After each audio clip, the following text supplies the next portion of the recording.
Thank you very much, Riv. I like how you say pros plural, because then I'm involved in this as well. Doublelift, I'm here with you, of course, with an awesome game. 2-0 for you on the week, so congratulations on that one. Were there any worry about your week coming in? Well, we had Gravity and Coast this week, so it's just like, as long as we don't suffer like a huge skill loss in the last couple weeks, then should be fine. Even though our team fighting can be kind of poor against the top teams, it's, I guess, sufficient against lower teams. So we weren't worried at all, no.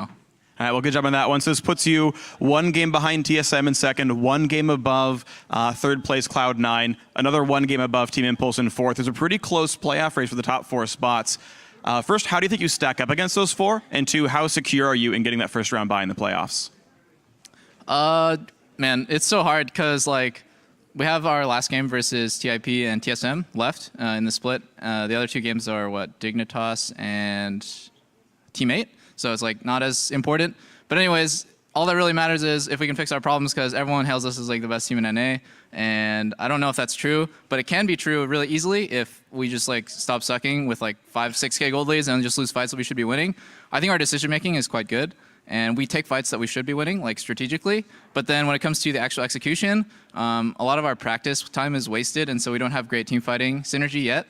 But we're working on it and focusing on that primarily in scrims, because I think we have our early game and team comps and everything well fleshed out, unlike the other top teams.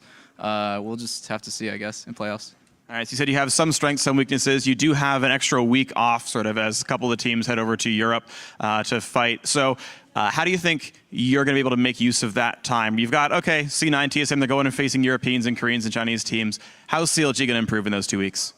It's going to be really hard, because TSM and Cloud9 are great scrim partners, and they are, I think, the within the top 3 in NA, including us. So losing them as scrim partners and then them gaining international teams as scrim partners is really bad for us, because then we're stuck scrimming, the bottom 7 or bottom 8 teams. So I think we'll just have to watch the games and see like how do top level teams perform against each other. But yeah, I don't want to get into like this pervasive attitude where scrimming bottom teams doesn't really help you that much, because I think that's pretty popular in like the pro atmosphere or whatever.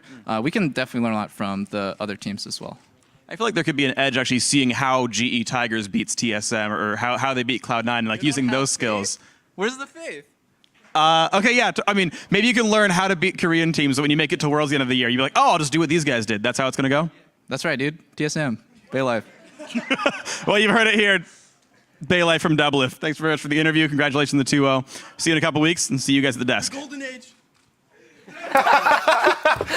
Golden age. Got it in. Golden age.